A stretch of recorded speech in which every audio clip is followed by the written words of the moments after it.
கண்டுபிடிக்கிறது முதல் கணக்கு 64 × x ன் அடுக்கு 4 மைனஸ் 16 × x ன் அடுக்கு 3 பிளஸ் 17 × x ன் அடுக்கு 2 மைனஸ் 2 × x பிளஸ் 1. இது என்ன கோவை? பீட்ரூட் கோவையா? பல்லுறுப்பு கோவை. வெரி குட், செம பிரில்லியன்ட் பா. என்ன கோவை இது? பல்லுறுப்பு கோவை. பல உறுப்புகளை கொண்ட கோவை பல்லுறுப்பு கோவை. ஒரு உறுப்பு 2 3 4 5. கொடுக்கப்பட்ட பல்லுறுப்பு கோவையானது திட்ட வடிவில் இருக்கிறதா? ஃபர்ஸ்ட் ஸ்டெப் திட்ட வடிவம். அப்ப திட்ட வடிவம் என்பது ஒரு கோவையை ஏறு வரிசை அல்லது இறங்கு வரிசையில் எழுதி இருக்க வேண்டும். என்னது ஏறு வரிசை இறங்கு வரிசை? அந்த கெழுவினுடைய அந்த மாறியினுடைய கெழுவை பார்க்க கூடாது, மாறியினுடைய அடுக்க பார்க்கணும். இங்க கொடுக்கப்பட்டிருக்கக்கூடிய மாறி x, இந்த மாறியினுடைய அடுக்கு என்ன இருக்கு? 4 அடுக்கு 3 அடுக்கு 2 அடுக்கு 1 அடுக்கு 0. anything power of 0 equal to 0. எந்த ஒரு எண்ணினுடைய அடுக்கு பூஜ்ஜியமாக இருந்தாலும் அந்த எண்ணினுடைய மதிப்பு 1. ஒன்றினுடைய எத்தனை மடங்கு வந்தாலும் அது 1. ஒன்றினுடைய அடுக்கு எத்தனை வந்தாலும் அதனுடைய மதிப்பு என்னதான்? 1. so anything power of 0 equal to 1, 1 power of anything equal to 1. சரி, இப்போ x ன் அடுக்கு 4, x என்ற மாறி இருக்கு. அதனுடைய அடுக்குகள் பார்க்கும்போது இந்த கோவையினுடைய படி, இந்த கோவையினுடைய படினா எது உயர்ந்த அடுக்கு அதான் படி. அப்போ அடுக்கு உயர்ந்தது எது? 4. கோவையினுடைய படியானது 4. அப்ப கொடுக்கப்பட்ட கோவையானது திட்டவழி இருக்கிறாங்கன்னா ஒண்ணு இறங்கு வரிசையில் இருக்கணும், இல்லனா ஏறு வரிசையில். அப்ப இறங்கு வரிசை ஏறு வரிசை. நான் மாறியினுடைய அடுக்க பாருங்க. மாறியினுடைய அடுக்கு 4 3 2 1 0. சோ திட்டவழி தான் இருக்கு. நம்ம திட்டவழியில் எழுத வேண்டிய அவசியம் இல்ல. ஸ்ட்ரைட்டா வந்து நம்ம போயிடலாம். நீள் வகுத்தல் முறையில தான் வர்க்கமூலம் கண்டுபிடிக்க போறோம். கண்டுபிடிக்கலாம். 64 × x ன் அடுக்கு 4 முன்னாடி குறியில என்ன இருக்குன்னு அர்த்தம்? Plus 64 minus 16 x ³ plus 17 x minus 2 x plus 1. நீள் வகுத்தல் முறை இது மாதிரி போட்டுட்டோனே திட்டவடி இருக்கான்னு பார்க்கணும். திட்டவடி இருக்கணும். இது மாதிரி ஃபர்ஸ்ட் பாயிண்ட் இது போடணும். இத ஃபர்ஸ்ட் போட்டு முடிச்சிட்டு சைடுல எழுத போறோம். 5 மார்க் क्वेश्चन ஒன்னு தான் கேட்க போறாங்க. நான் சைடுல எழுத போறேன். என்ன நம்ம எழுத போறோம்னு சொன்னா 60 இருக்கிறதுலே மிக உயர்ந்த கேள்வி அதிகமான கேள்வினா 64. சோ 100க்குள்ள நம்ம வர்க்க எண்கள் எழுதுனா போதும். வர்க்க எண்கள் எழுதுங்க. 1 square 1 2 square 4 3 square 9 4 square 16 5 square 25 6 square 36 7 square 49 8 square 64 9 square 81 10 square 100.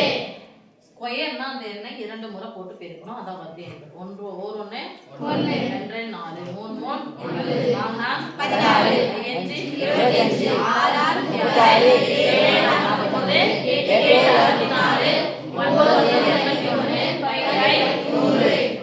வர்க்க எண்கள் போட்டாச்சு. அடுத்து என்ன பண்ண போறோம்? இதை எழுதி முடிச்ச உடனே இங்க வர போறோம். 64 வர்க்க எண்கள்னாவே பிளஸ் இருந்தாலும் மைனஸ் இருந்தாலும் கண்டிப்பா பிளஸ் தான் வரப்போகுது. அடுக்கு ரெட்டப்படி ஆச்சுன்னா பிளஸ். 64 எங்க இருக்கு பார்க்கணும். சமக்குறிக்கு வலது பக்கத்துல பாருங்க.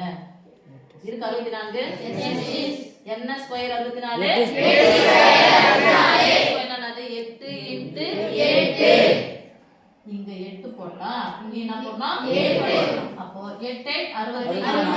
என்ன 64? மாறி என்ன இருக்குன்னு பாருங்க. அடுக்கு என்ன இருக்குன்னு பாருங்க. அடுக்க பாதியா மாத்தணும். x ன் அடுக்கு 4 பாதியா மாத்துனா x ன் அடுக்கு 2. இங்க என்ன போறோமோ அதாங்க x ன் அடுக்கு 2. அப்ப x ன் அடுக்கு 2 x ன் அடுக்கு 2 எப்படி இருக்குனா x ன் அடுக்கு 4. எத்தனை நம்பர் வரைக்கும் கோடு போடணும்? 2 நம்பர் வரைக்கும் நம்ம கோடு போடணும். வகுத்தல் என்பது தொடர் கழித்தலின் சுருக்கம். பிளஸ் ஆனா என்ன பண்ணனும்? மைனஸ் போட்டு என்ன பண்ணனும்? கேன்சல் பண்ணனும். கேன்சல் அந்த பிளஸ் 64 ல இருந்து மைனஸ் 64 போனா 0. மொத்த உறுப்புகளை கழிச்சா 0 தான் முடிஞ்சிச்சு. இப்போ அடுத்த எத்தனை எண்களை இறக்க வேண்டும்? 2. ரொம்ப முக்கியமானது குறியோட சேர்த்து இறக்கு. குறியோட சேர்த்து இறக்கு. குறியோட சேர்த்து இறக்குங்க. நேரா minus 16x³ plus 17x² minus 16 × x³ cube plus 17 into x square. இரண்டு எண்களை இறக்கி ஈவ ரெண்டால பெருக்கி இரண்டு எண்களை இறக்கிட்டோம் ஈவ ரெண்டால பெருக்கணும். ஈவ ரெண்டால பெருக்கலாமா? Yes miss. ரெண்டுங்க போடுங்க. ஓரே 8 2 16. எத்தனை வாய்ப்பா நம்ம எழுத போறோம் சைடுல? என்னது? 8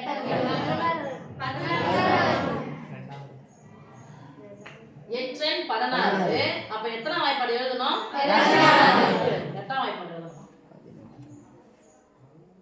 ஓர் 16 2 16 37. தெரியாத குழந்தைங்க அவசரப்படவே வேணாம். 16 கூட 10 கூட்டுங்க 26. 26 கூட 6 கூட்டணும். 10 ஒரு 6 10 ஒரு 6 10 ஒரு 6 அப்படியே கூட்டிக்கிட்டே போங்க. கூட்டி கூட்டி போடுங்க, ஒன்றும் தப்பு கிடையாது. 16 கூட 10 கூட்டினா 26. ஒரு 6க்கு 26 27 28 29 30 31 32 கூட 16 கூட்டுங்க. 6 கூட 2 கூட்டினா 7.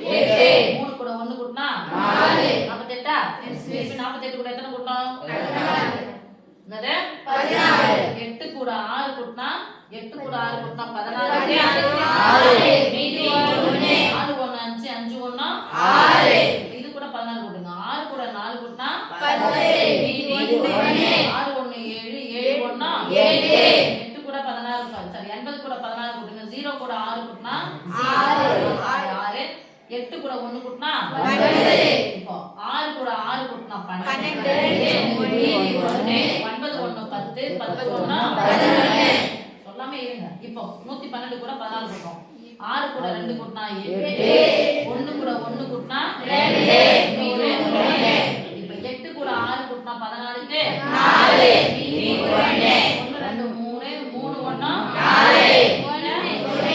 இப்போ 6 கூட 4 கூட்டினா 10. மீதி 1 4 1 5 5 1 6. இங்க 1 ஒரு முறை 2 முறை 3 முறை 4 முறை 5 முறை 6 முறை 7 முறை 8 முறை 10. இரண்டு நம்பரை இறக்குறோம், ஈவ ரெண்டால பெருக்கிறோம். எத்தனை வருதோ அத்தனை வாய்ப்பாடு எழுதுறோம். பெருக்கல் என்பது தொடர் கூட்டலின் சுருக்கம். தொடர் கழித்தலின் சுருக்கம் சொன்னது. பெருக்கல் என்பது தொடர் கூட்டலின் சுருக்கம். அப்போ ஈவ ரெண்டால பெருக்கணும். ஒண்ணு எது கெழுவ மட்டும்தான் பெருக்கணும். இதை பறிக்கிறாரு. கெழுவ மட்டும் பெருக்குங்க. பெருக்கிட்டு அந்த வாய்ப்பாடை 16 16னா 16 16ஆ கூட்டிகிட்டே போங்க. இல்லைங்க எனக்கு பயமா இருக்குன்னா தனித்தனியாக கூட போடுங்க. இது ரெண்டையும் கூட்டி போட்டுருவோம். அப்புறம் 32 கூட இது கூட்டினா இது கூட்டி போடுவோம். 48 ஒரு 16 சைடில் போடுங்க. 8 கூட 6 கூட்டினா 14. பாக்ஸ் போட்டுக்கிறேன். மீதி 1 இங்கே சார் மீதி 1 1 இது வந்துச்சு. இங்கே என்னது? இது 6. தனித்தனியாக போடுங்க. நமக்கு தேவை ஃபுல் மார்க்கு. கான்செப்டை புரியணும், அவ்வளோதான். அவசரமாக போயிட்டு போட்டுட்டு இருக்கணும். இந்த மார்க் போட்டோம் அப்படின்னா ஒரு 10 நிமிஷம் 20 நிமிஷம் எடுத்துக்கினாலும் ஃபுல் மார்க் அதில் வரணும். சரியா? சொல்றது புரியுதா? சரி. இப்போ ஈவ ரெண்டால பெருக்கிட்டு ஈவ ரெண்டால பெருக்கிட்டு பெருக்கல் போடுறோம். 2 8 எவ்வளோ? 16. தள்ளி போடுறோம். இந்த இடத்தை விட இங்க போடுறோம். 2 8 14 x square. 16 into x square. என்ன பண்ணிடணும்? ரெண்டு எண்களை இறக்குறேன். ஈவ ரெண்டால பெருக்கிறேன். என்ன குறி இருக்குங்க பாருங்க முன்னாடி. அந்த மைனஸ் எடுத்துங்க போடுங்க. அங்க மைனஸ் போட்டா இங்க என்ன பண்ணோம்? என்ன நம்பர் இருக்கு? 16. எங்க போய் பார்க்கணும்? இப்போ வாய்ப்பாடு எழுதணும்ல, அதுல போய் பார்க்கணும். வாய்ப்பாடு எழுதுறதுல போய் பார்க்கணும். அவ்வளவுதான். இது ஒரு முறை தான் பார்ப்போம். அதுக்கப்புறம் வாய்ப்பாடு எழுத தான் போகும். வலது பக்கம் 16 இருக்கான்னு பாருங்க. எத்தனை முறை? ஒரு முறை. மேல என்ன நம்பர் போட போறோம்? 1. இந்த 1 போட்டா என்ன பண்ண போறோம்? 1. இப்போ இந்த 1 16 பெருக்குறோம். ஓர் 16 16. என்ன இருக்கு? மைனஸ். ஒண்ணுமே இல்லனா அர்த்தம் மொத்தப்பட மைனஸ் பெருக்குனா மைனஸ். இங்க என்ன இருக்கு? x என்ன இருக்கு? 2. இங்க என்ன இருக்கு? x அடுக்கு 3. என்ன குறையுது? 1 குறையுதுனா சொல்லுவாங்க. ஒரு x அப்பதான் சொல்லுங்க. x அடுக்கு 1 குறையுதுன்னு சொல்லுங்க. எத்தனை குறையுதுன்னு கேட்டா 1 மட்டும் சொல்லுவாங்க. x அடுக்கு 1 குறையுது. இங்க என்ன நம்பர் போடணும் அதே நம்பர் இங்க போடணும். ஓகேவா? இப்போ கெழுவ பெருக்கியாச்சு. x அடுக்கு 1ஐயும் x அடுக்கு 2ஐயும் பெருக்குனா x அடுக்கு 3. இந்த மைனஸ் இந்த பட மைனஸ். ரெண்டு பட மைனஸ் பெருக்குனா பிளஸ். ஓர் 1 1 நேரா பண்ணுமா 7 நிரப்பணும். x இன் அடுக்கு 1ஐயும் x இன் அடுக்கு 1ஐயும் பெருக்குனா வகுத்தல் என்பது மைனஸ் இருந்தா பிளஸ் இருந்தா என்ன ஆயிடுச்சு மைனஸ் 16x³ பிளஸ் 16x³ என்ன இருக்கு ஒரு மைனஸ் வந்தா என்ன பண்ணணும் இப்போ x² கழிச்சா x அடுக்கு 0 ன்னு போடுறது ஒத்த உறுப்புகளை மட்டும் தான் கூட்டவோ கழிக்கவோ முடியும். அப்ப x இன் அடுக்கு 2 எத்தனை முறை வந்தாலும் 17 இருந்து 1 கழிச்சா 16 இதனுடைய குறி பிளஸ் கண்டிப்பா இந்த குறியை போட்டு தான் ஆகணும். போடாம விட கூடாது. சரியா? கழிச்சு போட்டாலும் சரி கூட்டி போட்டாலும் சரி குறியை கண்டிப்பா என்ன பண்ண முன்னாடி போடணும். கழிச்சுட்டேன் எத்தனை நம்பர் இறக்கணும் 2 நம்பர் நேரா இறக்குங்க -2x + 1 இரண்டு நம்பரை இறக்குறேன் ஈவ ரெண்டால பெருக்குறேன் ஏற்கனவே ஈவ இத ரெண்டால பெருக்கிட்டோம் என்ன வந்திருக்கு பாருங்க 16x இதுக்கு நேரா கொஞ்சம் தள்ளி வாங்க +14 இத பெருக்கணும் ரெண்டால பெருக்கணும் பெருக்கணும் இங்க என்ன குறி இருக்கு -4n 2 இங்க என்ன குறி இருக்கு ஈவ ரெண்டால பெருக்கிட்டேன் இங்க என்ன குறி இருக்கு பிளஸ் எடுத்து மேல அப்படியே போடுங்க அங்க பிளஸ் போட்டா இங்கேயும் பிளஸ் இப்போ இங்க என்ன கேள்வி இருக்குன்னு பாருங்க 16 அப்ப எத்தனை வாய்ப்பாடு பெருக்கல் வாய்ப்பாடு தான் போக போறோம் 16 ரைட் சைடுல இருக்கா எத்தனை முறை இருக்கு ஓ 1 இங்க 1 போட்டா இங்கேயும் 1 புது நம்பர் எதை போட்டோமோ அதை எடுத்தா ஃபுல்லா பெருக்கி இங்க போடணும் ரெண்டால பெருக்குறோம் மறந்துட்டு முடிஞ்சாச்சு இப்போ என்ன ஏதாவது பெருக்குறோம் பிளஸ் போடுறால பிளஸ் நான் அது குறிய பிளஸ் தான் அது பிளஸ் தான் அதுமா கூட்டு மைனஸ் தான் பண்ணுவீங்க அது தெரியாது எனக்கு பிளஸ்னா குறிய மாத்தாதன்னு அர்த்தம் எந்த மாற்றத்தையும் செய்யாதன்னு அர்த்தம் குறியில மைனஸ் தான் குறிய மாத்து பிளஸ்னா குறிய மாத்தாது 1 ஆல பெருக்குனா அதே நம்பர் தானே கிடைக்கும் அதுனா 1 ஆல பெருக்குறோம் பிளஸ் 1 ஆல பெருக்கும்போது அதே நம்பர் கிடைக்கணும் அதுக்கு முன்னாடி கம்பேர் பண்ண போறோம் 16 க்கு 16 போடுறோம் x இன் அடுக்கு 2 இங்க என்ன இருக்கு x இன் அடுக்கு 2 எந்த மாற்றமும் செய்ய வேணாம் பிளஸ் 1 ஆல தான் பெருக்குறோம் அப்ப இந்த நம்பர் எடுத்து லைனா அப்படியே எழுதி போங்க என்ன இருக்கு பாருங்க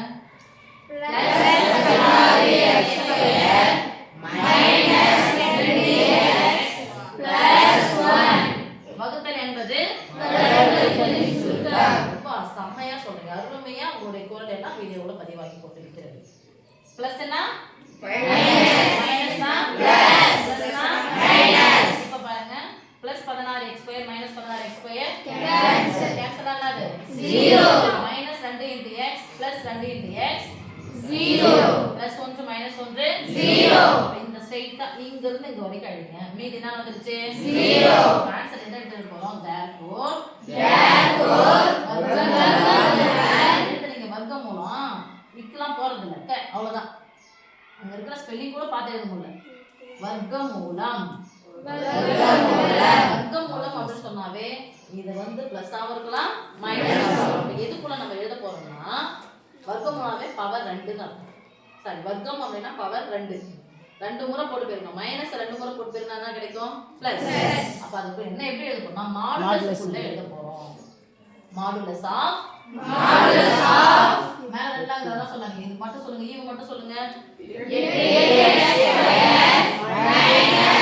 -4x + 1 இப்படி எழுதுனாதான் கம்ப்ளீட்னு அர்த்தம் சோ நீங்க இதெல்லாம் போட்டுட்டு சும்மா ஏனோ தானமா குறிலாம் மாத்தாம அப்படியே கழிச்சு இதெல்லாம் போட்டீங்கன்னா மார்க் கண்டிப்பா போட மாட்டாங்க ஆன்சர் எடுத்து எழுதுறீங்க அப்படின்னு சொன்னா கண்டிப்பா 1 மார்க் தான் போடுவாங்க ஸ்டெப்ஸ்க்கு எல்லாத்தையும் சேர்த்தா எத்தனை மார்க் உங்களுக்கு 4 மார்க் ஓகேவா சோ ஃபர்ஸ்ட் நம்ம இந்த நம்பர் ஹையஸ்டா இருக்கக்கூடிய கேள்வி எதுன்னு பார்க்கறோம் 100 குள்ள வந்துச்சுனா 100 குள்ள இருக்க வர்க்க எண்களை எழுதுறோம் அது ஒரே முறை மட்டும் தான் எழுதுவோம் ஃபர்ஸ்ட் நம்பருக்காக மட்டும் தான் எழுதுவோம் அதுக்கு அப்புறம் முடிஞ்சிச்சு அதுக்கப்புறம் எழுத வேண்டியது ஈவ ரெண்டால பெருக்குவீங்கல்ல அந்த ஈவ ரெண்டால பெருக்கும்போது என்ன விடை கிடைக்குதோ அந்த வாய்ப்பாடு தான் எழுதணும் நான் வாய்ப்பாடு கூட்டல் வாய்ப்பாடு பெருக்கல் வாய்ப்பாடா பெருக்கல் என்பது தொடர் கூட்டலே சுருக்கல் பெருக்கலே தெரிஞ்சாலும் தொடர்ந்து கூட்டிக்கிட்டே போனீங்கன்னா முடிஞ்சிச்சு சரியா